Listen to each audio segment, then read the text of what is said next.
Hello everyone, my name is Talal Dahhan. I'm from the Center for Pulmonary Vascular Disease at Duke University. We will briefly talk today about pulmonary embolism and approach to management. PE is a disease that is found through CT scan of the chest or VQ scan. Right ventricular function is assessed by echocardiography or through evaluation of RV to LV ratio on CT scans according to the European Society of Cardiology guidelines and the American Heart Association guidelines. The assessment of right ventricular function, in addition to evaluation of systemic blood pressure, will be helpful to define massive versus submassive and non-massive pulmonary emboli. Non-massive PEs are low-risk pulmonary emboli that carry a good prognosis with initiation of anticoagulation, while massive pulmonary embolus is a PE that is causing significant cardiogenic shock and hypotension that results in a high morbidity and mortality. Submassive pulmonary emboli is a wide spectrum of disease that may be near the low-risk population of patients or reaching the high-risk population as well. Guidelines vary in the diagnosis and management of patients with PE, but they all agree on using systemic thrombolysis for massive PE, with careful attention and evaluation to absolute and relative contraindication. They all speak against thrombolysis in a full dose for all patients with submassive PE, while high-risk, near-massive or submassive PE patients that are closely to become massive, we may consider full-dose systemic thrombolysis for them because they carry significant morbidity and mortality similar to massive PE patients. Catheter-directed thrombolysis and interventions may have a benefit in certain indication for population of patients. This algorithm from the European Society of Cardiology guidelines carefully looked into intermediate risk patients, further subclassified them into low risk and high risk based on myocardial stretch and necrosis factors, in addition to echocardiography findings or CT scan finding of enlarged right ventricle. And those patients may need further evaluation for additional rescue reperfusion versus just hospitalization and careful monitoring. This table from the guidelines also reveal that the presence of myocardial necrosis, in addition to signs of RV dysfunction, indicate that the patient has an intermediate high-risk submassive PE compared to patients who have either of right ventricular dysfunction signs or myocardial stretch. Then those are low intermediate risk patients. So how can we approach management of patients with PE? If PE was diagnosed and hypotension was not found, those patients need further clinical risk stratification to see how they are doing. With a simplified pulmonary embolism severity index of 0 and normal kidney function without evidence of myocardial necrosis and no evidence of RV dysfunction, those patients are deemed to be low risk and can be discharged to go home after safe initiation and adequate teaching with anticoagulation. And this was derived from several studies. One important study in Lancet a few years ago randomized patients and looked into their safety of treating them with low-risk PE, non-massive PE, without any high-risk clinical features, with outpatient anticoagulation. And they did very well without an increase in morbidity and mortality in relation to that. And clinical risk scores are variable. We have the pulmonary embolism severity index that was originally described, followed by the simplified pulmonary embolism severity index that made things easier. And both clinical scores are available through Metcalc. They are represented in this table where PE severity index looked into several detailed clinical evaluation parameters in history, physical exam, and vital signs, while the simplified PESI looked carefully into age, the presence of active malignancy, presence of cardiopulmonary disease, tachycardia, hypotension, and hypoxemia. Absence of all these factors can safely discharge patients home, and that was validated in this clinical study by David Jimenez and his colleagues back in 2010. Several other studies demonstrated that safety. If patient status changed from low risk to needing admission, then at that point we need to determine further evaluations to assess how the right ventricle looks like, trend cardiac biomarkers, look at lower extremity clots with a DVT presence or not. This is mainly important based on the multi-marker prognostication trial that looked into the complicated courses of both cohorts, the PROTECT cohort and the PREP cohort of patients with PE, utilizing multivariate regression analysis. Patients with a BNP of more than 100 and presence of cardiac troponin are high-risk patients even if they have a normal blood pressure in patients with PE. The presence of DVT on top of pulmonary embolism is another risk feature that needs to be carefully looked at, in addition to SPESI of more than 0. Those are the high-risk patients, although they have a normal blood pressure, that may end up doing not so good. Right ventricular dysfunction can be easily found on echo if accessible. If not available, an RV to LV ratio on CT scan is as good. The presence of myocardial necrosis is also good.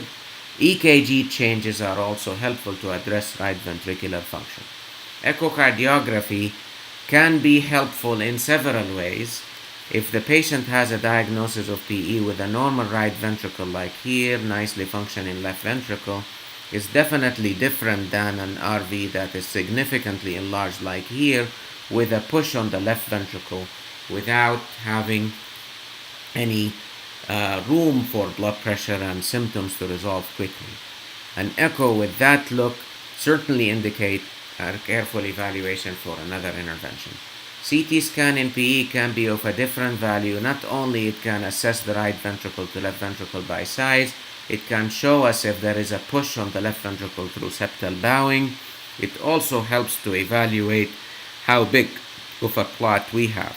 This might not be as important in patients with PE, as it doesn't affect mortality how big is the clot, but the right ventricular size on CT scan certainly has a pressure on the all-cause mortality and PE-related mortality in patients with PE. Therefore, it is important to assess all these parameters. RV function is normal, then patient needs admission with anticoagulation with a safe transition to another oral anticoagulant at home. While if there is evidence of right ventricular dysfunction without myocardial stretch and necrosis factors, those are low intermediate risk patients. So they need careful evaluation and follow-up in the hospital before we safely transition them to outpatient management. If there is evidence of myocardial necrosis and troponin or BNP elevation, then an intervention with one of these possible interventions might be helpful to improve their function and outcome. And this can be determined with the help of a PE response team where they are available or as possibly available to consider an evaluation intervention. These interventions were derived from several clinical trials that concluded there is a need to consider thrombolysis to relieve the right ventricular function, but since the PYTHO study was released with achievement in primary endpoint, however, with a price of significant complications in terms of major bleeding, hemorrhagic stroke in elderly patients more than the age of 75, made it less favorable. So maybe if the patient is less than the age of 75 can be of certain benefit in submassive PE, but elderly patients of a female gender did not do so good. And several meta-analyses revealed in submassive PE, the number needed to harm outweighs the benefit of considering thrombolysis. Therefore, people went away from the full dose systemic thrombolysis. The low dose may have some benefit. This is an open label trial where randomizing 120 patients to a safe dose of TPA plus heparin in one arm compared to anticoagulation alone with heparin in another arm revealed significant improvement in pulmonary hypertension in the TPA arm with reduction in hospitalization But it was an open label trial, and further studies are necessary to confirm or disconfirm that disease achievement or result. In catheter-directed world and interventions, we have several devices that can be considered, and each of them can be of a help in these population of patients. Starting with the rheolytic embolectomy, where it's a big catheter that is between 22 to 24 French. It helps to aspirate all the clot and reduce the clot burden. It works basically through injection of pressurized saline through catheter's distal tip, while macerated thrombus is aspirated through a catheter port. Several clinical series and case series and trials have been showing that this works very good in patients with pulmonary embolism of massive and submassive nature, but the PA arrest that comes with that was another factor to stop using these devices unless there is comfort with good backup support for them. Rotational embolectomy is a thinner device that carries the advantage of not needing venotomy.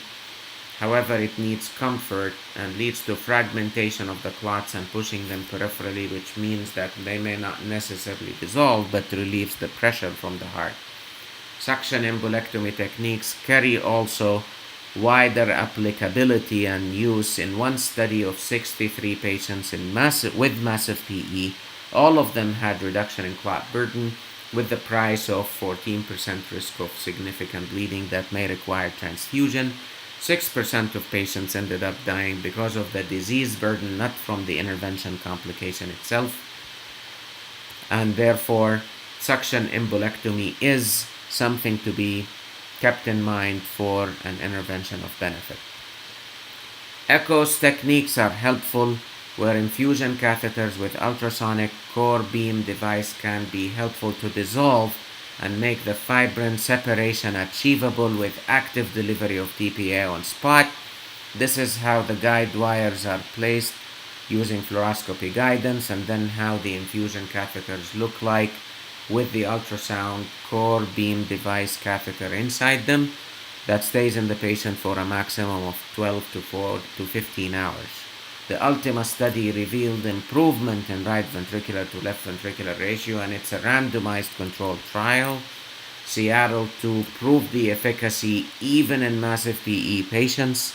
Perfect trial reconfirmed the usability of this technique in massive PE and submassive PE population of patients without any significant risk of bleeding or complications. In patients who have shock and hypotension from PE, if there is no absolute or relative contraindication to thrombolysis, systemic thrombolysis come into an effect.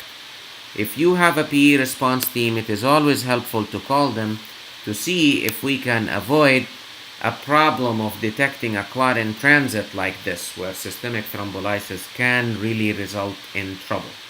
So with the absence of rare cases like that, systemic thrombolysis can be of a clinical effect to achieve resolution of blood pressure and avoidance of hypotension. If it did not achieve that, it is recommended not to consider another thrombolysis and think about one of those catheter devices.